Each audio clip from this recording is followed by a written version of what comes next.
Eli Scothern, that is, and Take It Before It's Gone. And that, Eli, is something we're playing from your new album. It's kind of the first single from the new album, really. Loving the vinyl scratches on there, loving the fact, as we were talking about before, the fact that it kind of creates an album experience, which is something you're really passionate about. But you were talking to me off air there about the riff itself, and it's got you talking about your songwriting process, which intrigued me a little bit, because that song came to you a bit differently than usual, didn't it? Well, yes, it did, actually. Most of the time I like to... if I'm deliberately sitting down to write a song, I'll put a capo somewhere and play a fun chord and see what follows it. And I'll come up with a few sections, and while I'm putting the song together, I'll try and come up with 3 different riffs or sections, and then you never really get tired of any one part. But for that song, I just accidentally played those chords, and I thought, no, I can't come up with anything else for that. That's all it needs. And we were saying before, because in my past I used to write songs, and there is something, isn't there, sometimes where some songs will just literally land on your plate, don't they? And you don't know where they've come from, whether it's the melody, whether it's the lyric or anything. You just think, oh, I've got a song. I don't know where it's from, but I've got a song. I mean, have you experienced that as well? Definitely, yes. I don't know how I came up with half of the good songs I've written. But there is, I have to say, that is one of those where you absolutely hear a bit of a Morrissey vibe on there. I mean, you're a huge Smiths fan, aren't you? Oh, yes, I am. Yeah. Well, we're going to come to your firsts shortly, because that is one way that we're going to find out a little bit about you with regards to favourite tunes and bands and people that you discovered when you sort of first heard music and that sort of thing. But coming back to the album itself then, I've just chose a few tracks to play to give an idea of people what the album sounds like. I missed your favourite one. I'm sorry. I apologise. I picked the wrong ones. What is your favourite track from the album and why? It's called... It's Better If You Don't Ask. Sorry, I had to think about that for a second. The songs to me are just the way they sound. The titles aren't very good. I'm sorry.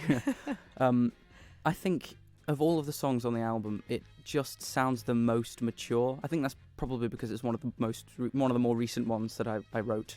It took about 9 months to make in all the album, and that was one of the more recent ones. And I just think there's something about the sections that I put together that's very nice, and it's got a certain atmosphere to it that I really like. And I really like the sort of break section with the slide guitar and then the synthesizer. I think that sounds good. You do have a lot of different instruments on this album, and did you play all of them? Yes.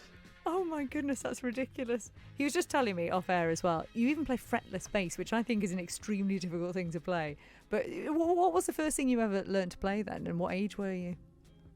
I was in year 6, I don't know, 11 maybe, and I asked my dad to teach me guitar, and he showed me a couple of chords, and then he went, I think you're more of a drummer. I'm going to get you some drums, and I want you to learn the drums, and I did.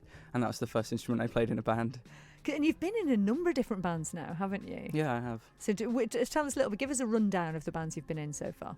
So, I think I must have been 13. I joined Soundcheck playing drums in a band called Stella Rattle. In the end, we just sort of came to creative differences, really, because they liked punk, kind of. I've got to say, I did love Stella Rattle. I didn't know you'd seen them. Yeah. At one of the Peel Centenary Centre concerts. Yeah, I loved it. It was ace. Oh, yeah, that was good fun. Yeah. But I needed something that was more the style of music I like. Yeah. So I joined Glitch 256 when the boys from that band put up an advert in Bala, the school I go to. Posters saying we need a bass player, and I was like, I don't play bass, but I really want to be in a band playing 80s music, so why don't I learn the bass and do this? Unbelievable. And then, of course, Internal Affair was after that, then, wasn't it? Yes, and really? I played bass again, because we needed a bass player. And now you're doing your own album, so you've got to learn all of it, and you've done it, so well done. I'm really intrigued to see where this is going to take you, Eli, seriously. I mean... Yeah, me too. Yeah, I mean, are you going to be able to play any of this live then? Because, of course, if you do all the instruments on the albums, how is this going to translate in a live kind of experience? Oh, no, I'm not going to play any of my music live. I join bands to write music with other people and play that music rather than my own stuff, Yeah, so just people can just access this online or on... Are you ever going to put out a vinyl? I mean, that would be amazing. Well, I did actually order a custom pressing of my first album just for myself because they're very expensive, but I do have a vinyl copy of it on my wall at home.